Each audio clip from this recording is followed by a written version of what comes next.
పదాంబుజ శరణం నరదోష మహాబుద్ధి హరణం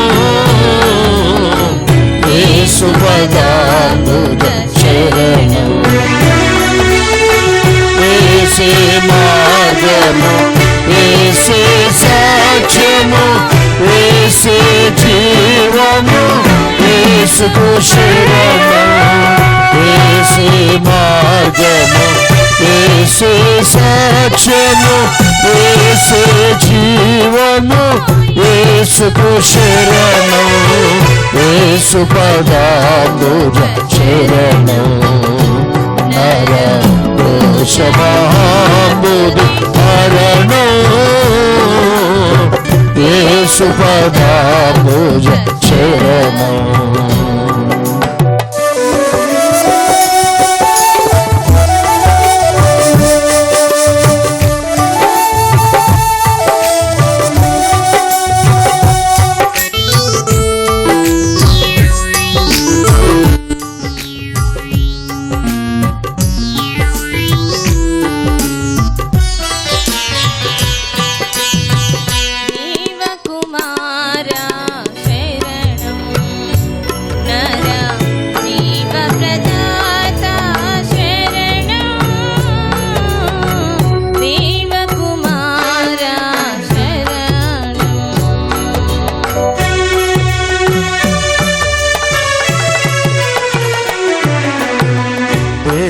కుమార శరణం నవ జీవ ప్రదాత శరణం దేవ కుమార శరణం దేవ దేవ జగదావతార మము బ్రువరావే ప్రభువా శరణం దేవ జగదావతార మము బ్రువరావే ప్రభువా శరణం యేసు పదాంబుజ శరణం నరదోష మహాబుద్ధి హరణం యేసు పదాంబుజ శరణం. నిత్య సందేశము అను మా ఈ కార్యక్రమానికి ప్రేమపూర్వక ఆహ్వానం. ఇప్పుడు మా తండ్రి గారైన రెవరెండ్ లాజరస్ గారు వాక్యోపదేశం అందిస్తారు. విని ఆశీర్వాదాలు పొందాలని కోరుచున్నాం.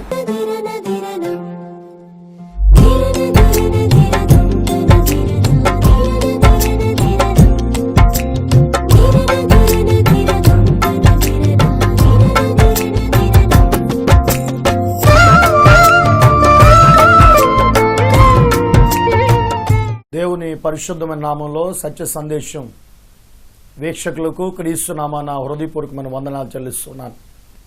నేటి దిన ధ్యానం నిమిత్తం పరిశుద్ధ వాక్యాన్ని చదువుకుందాం. యెర్మీయా గ్రంథం 26వ అధ్యాయము 3వ వచన భాగాన్ని చదువుకుందాం. వారి దుర్మార్గమును బట్టి వారికి చేయదలిచిన కీడు చేయక నేను సంతాపపడినట్లు వారు ఆలకించి తమ దుర్మార్గమును విడుదురేమో, నీవు వారితో ఈ మాట చెప్పవలెను. పరిశుద్ధ వాక్యాన్ని ప్రభు దీవించును గాక. ఆమేన్. ప్రార్థన చేసుకుందాం. అందరూ తల వంచి ప్రార్థనలు ఏకమించినట్లయితే వాక్య పరిచయ నిమిత్తం వీరవసరం పెదపేట MSSM ఎఫానియా లూదన సంఘ సిఆర్ గారు, మైలబొత్తుల రత్నకుమార్ గారు వాక్య పరిచయ నిమిత్తం ప్రార్థనలో నడిపిస్తారు. మహాపరిశుద్ధుడైన మా పరలోకపు తండ్రి, మా ఘనమైన దేవ, ఈ సమయంలో తండ్రి మరి లాజరస్ అయ్య గారు వాక్య పరిచర్య చేయుచుండగా నీ యొక్క ఆత్మతో ఆ బిడ్డను నింపి అనేక మందికి తండ్రి నీ వర్తమానం అందించడానికి కృప దయచేయమని, వినిచున్న బిడ్డలందరినీ దీవించి ఆశీర్వదించమని ఆ ప్రభువును రక్షకుడైన యేసుక్రీస్తు ద్వారా వేడుకొంచున్నాం తండ్రి. ఆమేన్. ప్రార్థించిన సిఆర్ గారికి చేరుచి మీకు ఎల్లరికీ కూడా క్రీస్తు వారి పరిశుద్ధమైన నామంలో శుభాలను తెలియజేస్తున్నాను. చాలా సంతోషకరం. మరొక పర్యాయం దేవుని వాక్యాన్ని ధ్యానించుకునే గొప్ప భాగ్యాన్ని పరిశుద్ధాత్మ దేవుడు మనకు అనుగ్రహించారు. ఈరోజు చదువుబడిన వాక్య భాగం ద్వారా ఎప్పుడు విడిచిపెడతావు అనే అంశాన్ని మీ ముందుంచాలని ఆశపడుతున్నాను. విడిచిపెట్టవలసిన వాటిని ఎప్పుడు విడిచిపెడతావు? పరిశుద్ధ గ్రంథంలో మనం చూస్తున్నప్పుడు వేటిని విడిచిపెట్టాలో వాటిని విడిచిపెట్టాలి, వేటిని హత్తుకోవాలో వాటిని హత్తుకోవాలి. ఈరోజు చాలామంది విడిచిపెట్టవలసినటువంటి చెడు గుణాలను హత్తుకుంటూ కలిగి ఉండవలసినటువంటి సుగుణాలను పట్ల నిర్లక్ష్యం చేసే వైఖరి నేడుదిన క్రైస్తవ సమాజంలో కనబడుతుంది. దేవుని బిడ్డగా ఉన్నావు గనుక పూర్వం అన్యాచార పద్ధతిలో జీవించావు. ఒకప్పుడు చీకట్లో ఉన్నావు, కానీ ఇప్పుడు ఆశ్చర్యకం వెలుగులోనికి దేవుడు మనల్ని పిలిచాడు. ఆ పిలిచిన దేవుని పాదాల చెంతకొచ్చి నీవు వేటిని విడిచిపెట్టాలి? లోకం, పాపం విడిచిపెట్ట. విడవకుంటే గనక క్రైస్తవ జీవితం అసాధ్యం. ఈరోజు చాలామందికి లోకం కావాలి, దేవుడు కావాలన్నట్టుగా ఉందండి. ఈరోజు నేను జ్ఞాపకం చేస్తున్నాను, ఒక వ్యక్తి వెలుగును చీకటిని రెండింటిని ప్రేమించలేదు. ఏదో ఒక దానిని ప్రేమించాలి, ఒకటి తప్పక ద్వేషించాలి. చీకటి అనేది అపవాదికి సాదృశ్యంగాను, వెలుగు అనేది దేవుని నామానికి సాదృశ్యంగా కనబడుతుంది. నీవు వేటిని ప్రేమించే వ్యక్తిగా ఉన్నావు? ఈరోజు చదువుబడిన పరిశుద్ధ వాక్య భాగం ద్వారా వేటిని విడిచిపెట్టాలి అనడానికి 3 విషయాలు పరిశుద్ధాత్మ దేవుడు మన ముందు ఉంచుతున్నాడు. గ్రీకు భాషలో కటాల్ అనే ఒక మాట ఉంది. దానికి త్యజించుట అని అర్థం, విడిచిపెట్టుట. పరిశుద్ధ గ్రంథంలో సొలొమోను సామెతల ద్వారా తెలియజేసి అంటాడు, అతిక్రమమును దాచిపెట్టేవాడు వర్ధిల్లుడు గాని ఒప్పుకొని విడిచిపెట్టేవాడు కనికరాన్ని పొందుతాడు. కాబట్టి నేడు దినాన వేటిని విడిచిపెట్టాలి అనడానికి 3 విషయాలు పరిశుద్ధాత్మ దేవుడు మన ముందు ఉంచుతున్నాడు. ఒకవేళ వాటిని ఎప్పటికే నువ్వు విడిచిపెడితే నీకంటే ధన్యులు మరొకరు లేరు. ఒకవేళ వాటిని విడిచిపెట్టకుండా ఉండుంటే గనక నేడు దినైనా వాటిని విడిచి దేవుని పరిశుద్ధ పాదాల చెంతకు రావాలని ఈ సందేశం ద్వారా ప్రభు మనకి హెచ్చరిక చేస్తున్నారు. పరిశుద్ధ వాక్య భాగంలో మనం చూస్తే గనక యెర్మీయా గ్రంథం 26వ అధ్యాయము 3వ వచనాన్ని చదువుకున్నాం. ఇశ్రాయేలు ప్రజలు దుర్మార్గమును విడిచి అనే మాట రాయబడింది. దుర్మార్గము, దురాత్మ, దుష్టుడు ఇవన్నీ కూడా అపవాదికి సంబంధించిన పదాలు. దురాశ, దుష్ప్రేరణ, అనే పదం మొదట వచ్చిందంటే అది దుష్టునికి సంబంధించిన చెడు గుణం. ఇశ్రాయేలు ప్రజలైన వారు సన్మార్గాన్ని విడిచిపెట్టి దుర్మార్గమైనటువంటి జీవితాన్ని జీవిస్తున్నారట. అలాగూ జీవిస్తున్న వారికి ప్రవక్తని యెర్మీయా ద్వారా దేవుడు సెలవిస్తున్నటువంటి మాటలు. తమ సొంత మార్గాల్లో వారు పయనిస్తున్నారు. దేవుని మార్గాన్ని విడిచిపెట్టి దుష్ట మార్గం గుండా వారు జీవిస్తున్నారట. దేవుని మాటలు విని ఆయన మందిరంలోకి వచ్చేవారికి ఆలోచన చేస్తే గనక వేటిని విడిచిపెట్టాలో పరిశుద్ధ లేఖన భాగం తెలివిస్తుంది. అపోస్తల కార్య గ్రంథము 3వ అధ్యాయములోని 26వ వచన భాగాన్ని గనక మనం జ్ఞాపకం చేసుకున్నట్లయితే, దేవుడు తన సేవకుని పుట్టించి మీలో ప్రతి వాడును వాని దుష్టత్వము నుండి మళ్లించడం వలన మిమ్మల్ని ఆశీర్వదించుటకు ఆయన మొదట మీ వద్దకు పంపబడెను. ఎందుకు ప్రభు ఈ లోకానికి వచ్చారంటే గనక దుష్టత్వము నుంచి ఆయన పిల్లలైన వారిని మళ్లించడానికి. ఒకవేళ ఇంకను దుర్మార్గతను కలిగి వాటిని విడిచిపెట్టలేని స్థితి ఇశ్రాయేలు వలన జీవితం ఉందేమో. ప్రభు సెలవిస్తున్న మాటలు, దుర్మార్గతను విడిచిపెట్టకపోతే దుర్మార్గము కీడు చేయిస్తుంది. కీడు అనేది ఉగ్రత తీసుకొస్తుంది, ఉగ్రత నాశనం వైపుకి నడిపిస్తుంది. నీవు గనుక దుర్మార్గతను విడిచిపెట్టకపోతే ఆ దుర్మార్గత ఒక దినాన్ని కీడు తీసుకొస్తుంది. ఆ కీడు ఏముంటంటే దేవుని యొక్క ఉగ్రత. ఆ ఉగ్రత ద్వారా నీ యొక్క జీవిత విధానాన్ని చేతులారా నాశనం చేసుకుంటావు. ఈ వాక్యాన్ని వింటున్న ప్రియ సహోదరి, సహోదరుడా, ప్రియ తల్లి, తండ్రి, ప్రియవన కుమారుడా, నీ దుర్మార్గతను విడిచిపెట్టడానికి ఇష్టపడుతున్నావా? యెర్మీయా గ్రంథం 36:3లో గనక మనం జ్ఞాపకం చేసుకున్నట్టు గనక దుర్మార్గమును విడిచిపెట్టి పశ్చాత్తాపపడాలి. అదే యెర్మీయా గ్రంథం 35:15 అంటాడు, దుర్మార్గమును విడిచిపెట్టి నీ క్రియలు మార్చుకో. దుర్మార్గం అంటే దుష్టుని మార్గం. కీర్తనకారుడు మొదటి కీర్తనలో జ్ఞాపకం చేస్తూ అంటాడు, సిట్టింగ్, స్టాండింగ్, వాకింగ్ అనేటువంటి 3 పదాలు కనబడతాయి. దుష్టిని ఆలోచన చెప్పు నడవక, పాపుల మార్గము నిలువక, అపహాసకులు కూర్చుండు చోటను కూర్చుండక. సిట్టింగ్, స్టాండింగ్ అండ్ వాకింగ్ అనేటువంటి పదాలు. నిడువక, నడువక, కూర్చుండక. ఇవి 3 వద్దని చెప్పినటువంటి కీర్తనకారుని ద్వారా దేవుడిస్తున్న మాటలు ఏమిటండి కనుక ఈ 3 దుష్టిని మార్గాలు అవి నాశనానికి నడుపుతాయి. దుష్టిని మార్గము నాశనాన్ని నడుపుతుంది, నీతిమంతుని మార్గము యెహోవాకు తెలియను అంటాడు కీర్తనకారుడు. దుర్మార్గతను విడిచిపెట్టకపోతే ఆ దుర్మార్గము నిన్ను నాశన కోపకుండా నడిపిస్తుంది. నాశన కోపకుండా ఆ 3 వద్దని చెప్పినటువంటి దేవుని వాక్యం చెప్తున్న మాటలు ఏమిటండి, దివారాత్రము ఆయన వాక్యమును ధ్యానించేవారు ధన్యులు అంటున్నాడు. కాబట్టి దుర్మార్గతను విడిచిపెట్టేవారుగా ఉండాలి. ఎహెజ్కేలు గ్రంథం 3వ అధ్యాయం 18, 19 వచనం చూస్తే గనక, ఓ ప్రజలారా మీ దుర్మార్గతను విడిచిపెట్టి దేవుని బోధకు చెవియొగ్గండి.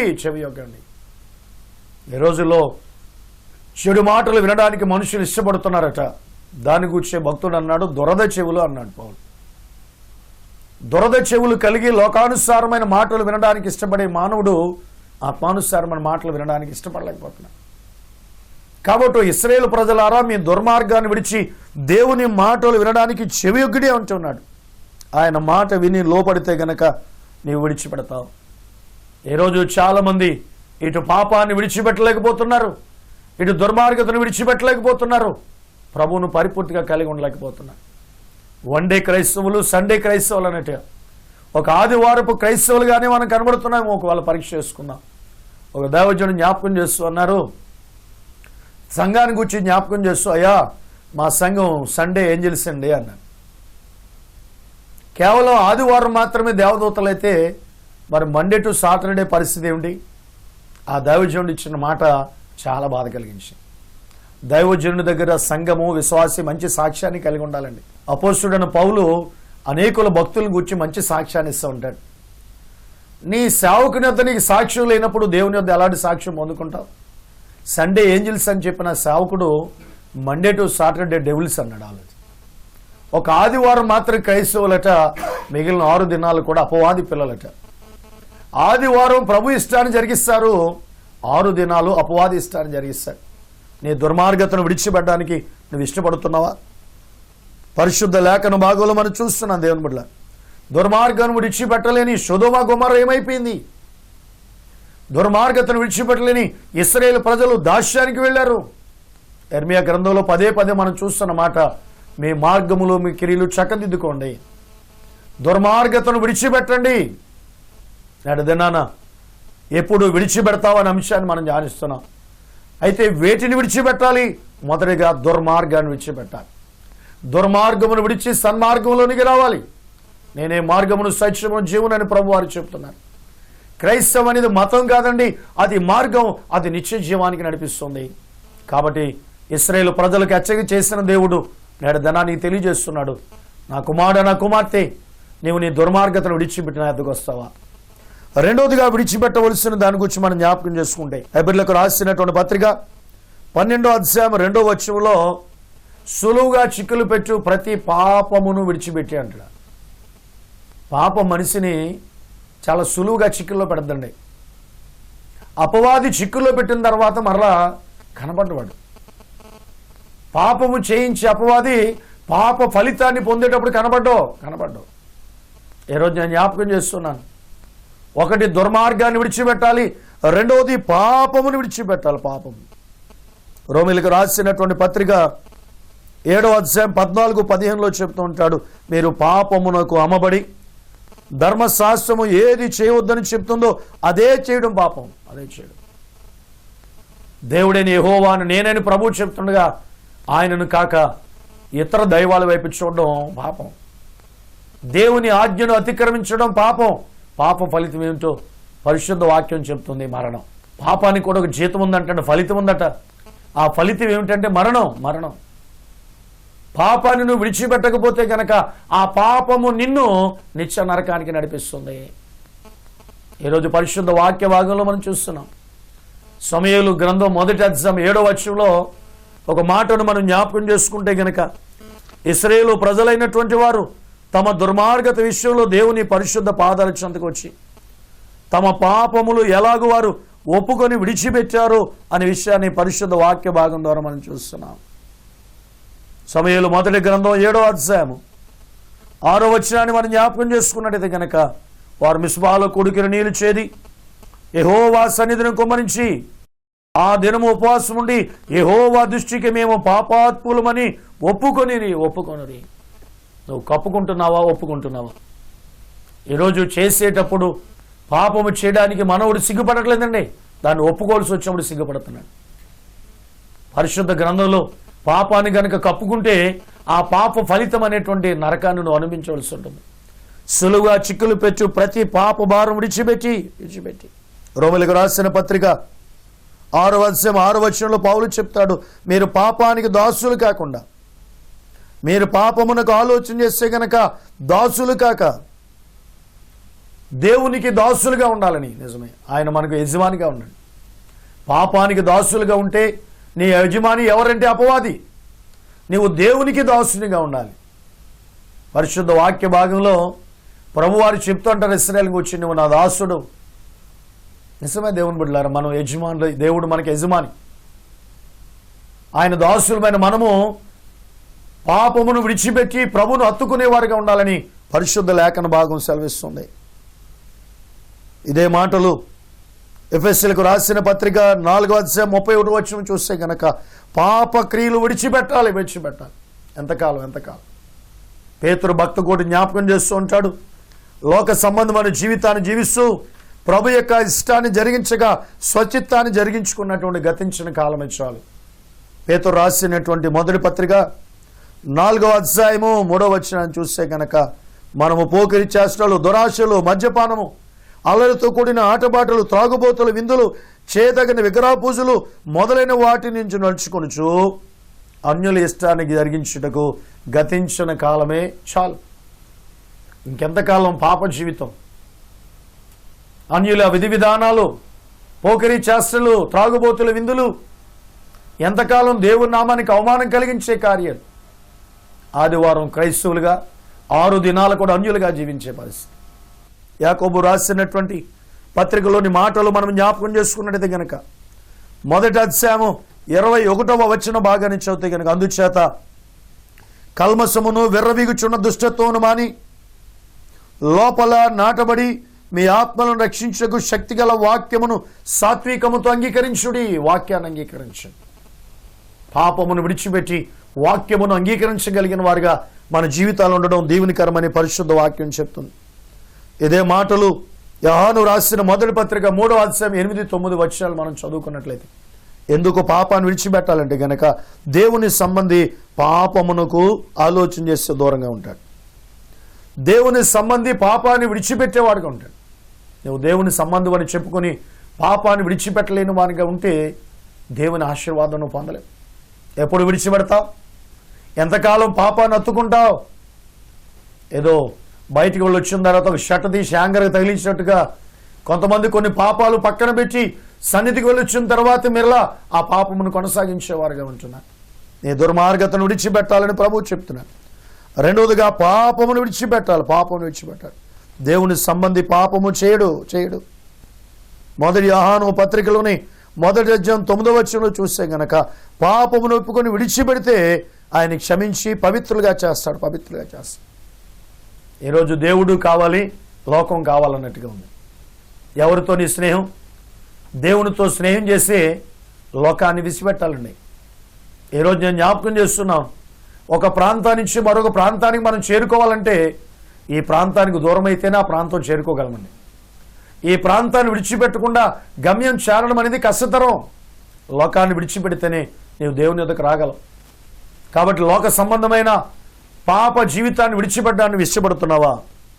ఒక దాసుడు 2 యజమానులకు బానిసత్వం చేయలేడు. ఒకవరలో 2 కత్తులు ఎవడో వాక్యం తెలుసండి మనకి. ఈ మాటలు చెప్తున్నప్పుడు నాకంటే ముందు వింటున్నవారు చెప్పేస్తూ ఉంటారు. ఈరోజు నేను జ్ఞాపకం చేస్తున్నాను, వాక్యాన్ని తెలుసుకోవడం అనేది ఎంత ప్రాముఖ్యమో తెలుసుకున్న దాని ప్రకారం జీవించడం కూడా అంతే ప్రాముఖ్యం. కాబట్టి హెబ్రీయులకు రాసిన పత్రిక 12వ అధ్యాయంలో భక్తులు చెప్తున్న మాటలు ఏమిటంటే కనుక 2వ అధ్యాయంలో యేసు వైపు చూచుచు విశ్వాసపు పందెపు రంగంలో ఓపికతో పరిగెట్టాలి. ఆంధ్ర క్రైస్తవ కీర్తన మనం చూస్తాం, మీరు పాపంబులా చజించి యేసుని కడకు రారే వేగము విశ్వసించి రండి యేసుని యొద్దకు ప్రియులార మీరనకు చక్కని కీర్తన భక్తులు రాశారు. ప్రభు యొద్దకు వచ్చే నీవు పాపాన్ని విడిచిపెట్టురా. పరిశుద్ధ గ్రంథంలో మనం చూస్తున్నాం, శిష్యులైన వారిని ప్రభు పిలిచినప్పుడు వారు తమ వలలు విడిచి తండ్రిని విడిచి అనే మాట మనం చూస్తున్నాం. సమరయ స్త్రీని ప్రభు పిలుస్తున్నప్పుడు యోహాను సువార్త 4వ అధ్యాయంలో రాయబడుతుంది, ఆమె తమ కొండను విడిచి, కొండను ఒక చోట పెట్టడం వేరు, చేతులున్న కొండను విడిచిపెట్టడం వేరు. ఎప్పుడైతే విడిచిపెట్టిందో ఆ కొండ ఏమవుతుందంటే పగిలిపోతుంది. యేసు చెప్తున్న మాటలు, తమ హృదయం పగిలింది, తన కొండను విడిచి అనగా తన హృదయమును పగలగొట్టుకుని తన పాప జీవితం అంతా కూడా విడిచిపెట్టి ప్రభుని ఎందుకు వెళ్ళింది ఆమె. తద్వారా ఆమె గ్రామం అంతటినీ కూడా స్వార్థీకరించు. పాపాన్ని విడిచిపెడతావా? పాపాన్ని కప్పుకుంటున్నావా, ఒప్పుకుంటున్నావా? ఈ వాక్యం ద్వారా పరిశుద్ధాత్మ దేవుడు నీతో మాట్లాడుతున్నాడు. విడిచిపెట్టవలసిన ఏమిటనగా, 1 దుర్మార్గత విడిచిపెట్టాలి. దేవుడు సన్మార్గం గుండా ఇశ్రాయేలును నడిపించాలని ఆశపడుతుంటే వారు దుష్టుని మాటను విని దుర్మార్గపు జీవితాన్ని జీవిస్తున్నారు. నీ దుర్మార్గతను విడిచిపెట్టాలని మనం నేర్చుకున్నాం. రెండవదిగా పాపమును విడిచిపెట్టాలి. పాపం విడిచిపెట్టకపోతే పాప ఫలితం భయంకరమైనటువంటిది. అగ్ని ఆరదు, పురుగు చావదు. కాబట్టి పాపాన్ని విడిచిపెట్టడానికి ఇష్టపడుతున్నాం. మూడో విషయాన్ని మనం జ్ఞాపకం చేసుకుంటే గనక లూకాసు సువార్త 22వ అధ్యాయములోని 65వ వచన భాగాన్ని మనం చదువుకుందాం. ఆయనకు విరోధముగా ఇంకను అనేకమైన దూషణ వచనములాడిరి. యేసుక్రీస్తును గూర్చి, సృష్టికర్త, విమోచకుడు, రక్షకుడైన క్రీస్తును గూర్చి ఆనాటి యూదులు, ఆనాటి యెరూషలేము నివాసులు, ఆనాటి మత నాయకులు, ఆనాటి ధర్మశాస్త్రోపదేశకులు, శాస్త్రులు, పరిచయులు, సద్దుకైలు యేసును గూర్చట దుర్భాషలు మాట్లాడుతున్నారట. ఆలోచన చేసి ఆ సైనికులు చూస్తే గనక యేసును కొట్టి, నిన్ను కొట్టిన వాడు ఎవడో ప్రవచింపుమని చెప్పి, నీవు ప్రవక్తవు కదా అని చెప్పి యేసుక్రీస్తు వారిని గురించి దూషణ మాటలు మాట్లాడుతున్నారు. ఒక్కొక్కసారి చాలామంది దేవుని గురించి వ్యతిరేకమైన మాటలు మాట్లాడతారండి. తమ చేతులారా తమ జీవితాన్ని పాడు చేసుకుని దేవుడు ఎందుకు ఇలా చేశాడు అని చెప్పి దేవుడి మీద నేరం మోపడానికి ప్రయత్నిస్తారు. ఈ వాక్యాన్ని వింటున్న నీవు ఒకవేళ ఆలోచన చేస్తే గనక దూషణ మాటలు పలుకుతున్నావేమో, నీ పెదవుని నువ్వు కాపు పెట్టుకోవాలి. నాలుక అగ్ని అంటాడు యాకోబు భక్తుడు. మానవ జీవితానికి నాలుక చుక్కాని వంటిది అంటాడు. దేవుని గూర్చి ఒకవేళ దుర్భాషలు మాట్లాడుతున్నావా? దేవుని బిడలను గూర్చి దుర్భాషలు మాట్లాడుతున్నావా? దేవుని దాసులను తృణీకరించి మాట్లాడుతున్నావా? ఈరోజు చాలామంది అండి దేవుని పిల్లలంటే చాలామంది ఆలోచన చేసి తేలిక చేసి మాట్లాడుతున్నారు. దేవుని సేవకులంటే చాలామందికి తేలిక. ఈరోజు నేను జ్ఞాపకం చేస్తున్నా, ఆ దేవుని దాసులు, దేవుని ప్రతినిధులు, దేవుని పక్షంగా నీ వద్దకు వస్తున్నారు. వారు నా పేరట వచ్చేవాడిని చేర్చుకున్నవాడు నన్ను చేర్చుకున్నాడు యేసయ్య చెప్తున్నా. కాబట్టి ఒకవేళ దేవుని పిల్లల గురించి దుర్భాషలు మాట్లాడుతున్నామేమో, ఆ దేవుని పిల్లలు తిరిగి మరలా దేవునికి కనుక ప్రార్థన చేసుకుంటే దాని ఫలితం నువ్వు పొందవలసి ఉంటుంది. కాబట్టి విరోధం, శత్రుత్వం కలిగిన వారు దూషణ మాటలు మాట్లాడతారు. దూషించడం అనే చిన్న విషయం కూడా పాపం అని వాక్యం చెప్తుంది. యేసును అపహసించి కొట్టి విరోధముగా దూషణ మాటలు మాట్లాడారు. వారు దుర్మార్గపు జీవితాన్ని జీవిస్తారు. ఇదే మాటలు యోహాను సువార్తలోని 18:30 మనం చూస్తే గనక ఆలోచన చేసి దుర్మార్గమైనటువంటి క్రియలు వారు చేశారు. దేవునికి విరోధమైనటువంటి మాటలు వారు మాట్లాడుతున్నారు, దుర్భాషలు మాట్లాడుతున్నారు. ఈరోజు చాలామంది ప్రభువును కలిగి కూడా వారి పెదవుల గుండా ఎటువంటి మాటలు వస్తున్నాయో అర్థం కావట్లా. కొంతమంది నోరు విప్పితే అసహ్యం. వారిని గురించి పరిశుద్ధ గ్రంథం చెప్తుంది, వారి గొంతుక తెరిచిన సమాధి అన్నారు. ఎలాగుంది నీ నోటి మాటలు? నువ్వు నోరు విప్పితే దేవునికి మహిమ కలగాలి. కొందరు నోరు విప్పితే దేవునికి ఎంత అవమానమో. నీ నోటి మాట ద్వారా దేవుని పరిశుద్ధ నామాన్ని గణపరుస్తున్నావా? దూషణ మాటలు విడిచిపెట్టాలి. కొరింథీయులకు రాసిన మొదటి పత్రిక 6వ అధ్యాయం 10వ వచనంలో దూషించేవారు దేవుని రాజ్యమునకు వారసులు కారు అంటున్నాడు. నువ్వు దేవుని రాజ్యంలో ప్రవేశించాలంటే దూషించేటువంటి గుణాన్ని విడిచిపెట్టాలి. పేతురు రాసిన మొదటి పత్రిక 2వ అధ్యాయం 12వ వచనంలో దూషించుట అన్యుల కార్యం. నువ్వు ఇంకా ఇతరుని గురించి దూషించి చెడ్డగా మాట్లాడుతున్నావంటే నువ్వు ఇక అన్య జీవితంలో ఉన్నావు, క్రైస్తవ జీవితంలోనికి రాలేదేమో. పేతురు రాసిన మొదటి పత్రికలోని 3:9 చూస్తే కనుక దూషణకు ప్రతి దూషణ చేయరాదో. దూషణకు ప్రతి దూషణ చేయడం అనేది ఆయన బిడ్డలకు ఉండవలసిన గుణం కాదని పరిశుద్ధ వాక్యం చెప్తుంది. లూకాసు వార్త 12:10 అంటాడు, పరిశుద్ధాత్మను దూషిస్తే క్షమాపణ లేదు. కొందరు దేవుని నామాన్ని దూషిస్తూ ఉంటారు. తమ అనుకున్నవి అనుకూలంగా జరగకపోతే దేవుడు ఎలాగూ చేశాడని చెప్పి దేవుని గురించి మాట్లాడుతూ ఉంటాడు. నీకు అనుకూలంగా జరిగితేనే దేవుడు, కాకపోతే దేవుడు కాదని నువ్వు చెప్పినంత మాత్రాన ఆయన దేవుడు కాకుండా పోను. అనుకూల ప్రతికూల పరిస్థితుల్లో కూడా దేవుని నామాన్ని మనం గణపరిచేవారుగా ఉండాలి. కౌలుకి యోధా మతస్థుడిగా ఉన్నప్పుడు పౌలు ఆలోచన చేస్తే కానీ సౌలుగా ఉన్నప్పుడు దుర్మార్గము ఉన్నాడు, దోషణ మాటలు పలికాడు, పాపులలో ప్రధాన పాపిని అంటూ ఉన్నాడు. తిమోతికి రాసిన మొదటి పత్రిక 1:12 నేను పాపుల్లో ప్రథమ పాపిని, ఎన్నో పర్యాలు దోషణ మాటలు మాట్లాడిన వాడిని, దుర్మార్గము కూడా జీవించిన వాడిని, ఎప్పుడైతే క్రీస్తు చేత నేను పట్టబడ్డాను అంటున్నాను. ఎప్పుడు విడిచిపెడతావు అనే అంశాన్ని పరిశుద్ధ ఆత్మ దేవుడించాడు. దుర్మార్గాన్ని విడిచిపెట్టాలి, పాపాన్ని విడిచిపెట్టాలి, దోషణ మాటలు విడిచిపెట్టాలి. అలాగ విడిచిపెట్టవలసిన విడిచిపెట్టి యేసు క్రీస్తునికి నీ హృదయాన్నిచ్చి ఆయన కొరకు నమ్మకమైన బిడ్డగా జీవిస్తూ ఆయన మయంపరిచేవారుగా నేను ఉన్నట్టయితే కనుక నన్ను గణపరిచేవారు నేను గణపరుస్తానని ప్రభువు చెప్తున్నాను. నీ నోటి మాట, నీ ప్రవర్తన, నీ విధి విధానాలు దేవుని గణపరిచేవుకున్నవా, లేక ఆలోచన చేసి అపవాదిని గణపరిచేవుకున్నవా? వేటిని విడిచిపెట్టాలో వాటిని విడిచిపెట్టి, వేటిని కలిగి ఉండాలో వాటిని కలిగి. పేతురు భక్తుడు కూడా జ్ఞాపకం చేస్తుంటాడు. మొదటి పత్రిక 2వ అధ్యాయంలో 1వ వచనంలో ప్రభువు దయాళుడు అని చూచున్నాడు. అలా సమస్తమైన దుష్టత్వమును, అసూయను, కపటను మాని కొత్తగా జన్మించిన శిశువును పోలవాడు వాక్యమును పాలను అపేక్షించుడు అంటాడు. వేటిని మానాలో వాటిని మానాలి, వేటిని విడిచిపెట్టాలో వాటిని విడిచిపెట్టి ప్రభు కొరకు నమ్మకమైన విశ్వాసంగా జీవిస్తూ దైవాశీర్వాదాన్ని పొందడానికి సిద్ధపడదా. పరిశుద్ధాత్మ దేవుడి మాటలు దీవించును గాక. ఆమేన్. ప్రార్థన చేద్దాం. పరిశుద్ధుడు దేవా, మీకు వందనాలు. ఎప్పుడు విడిచిపెడతావని సందేశాత్మైనటువంటి మాటలు మీరు మా ముందు ఉంచారు. ఆనాటి ఇశ్రాయేలు దుర్మార్గాన్ని, నన్ను ప్రభా దుష్టత్వాన్ని కలిగినటువంటి బిడ్డలుగా వారు ఉండగా వారిని మీ మార్గాలు చక్కదిద్దుకోమని సందేశం ఇచ్చారు. పాపాన్ని విడిచిపెట్టాలని సందేశం ఇచ్చారు. దోషణ మాటలు విడిచిపెట్టాలని సందేశం ఇచ్చారు. ఈ మూడిటిని ఎవరైతే విడిచిపెట్టడానికి తీర్మానం తీసుకున్నారో ఆ బిడ్డలందరూ మీ కృపలో దీవించి ఈ సందేశము ద్వారా వేటిని విడిచిపెట్టాలో వాటిని విడిచిపెట్టి హృదయాంతరంగా మిమ్మును కలిగిన వారుగా మిమ్మల్ని గణపరుస్తూ ముందుకు సాగే భాగ్యాన్ని బిడ్డలకు మీరు దయచేయమని, ఈ సందేశం అందించడం సహకరించిన కుటుంబాన్ని దీవించి పరిచర్య సరుదులు విశాలపరచును. యేసు నామములో అడుగుచున్నాము తండ్రి, ఆమేన్. మన తండ్రిని దేవుని ప్రేమ, ప్రభుని యేసుక్రీస్తు వారి కృప, పరిశుద్ధాత్మని సహవాసం సదా మీకు అందరికీ తోడే ఉండును గాక. ఆమేన్. ఆమేన్. థాంక్యూ.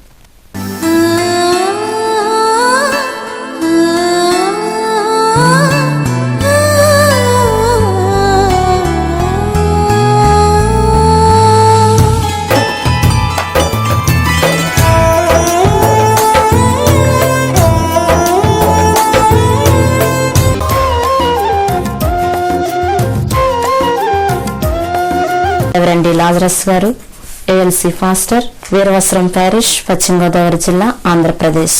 మా ఫోన్ నెంబర్ 9866801623.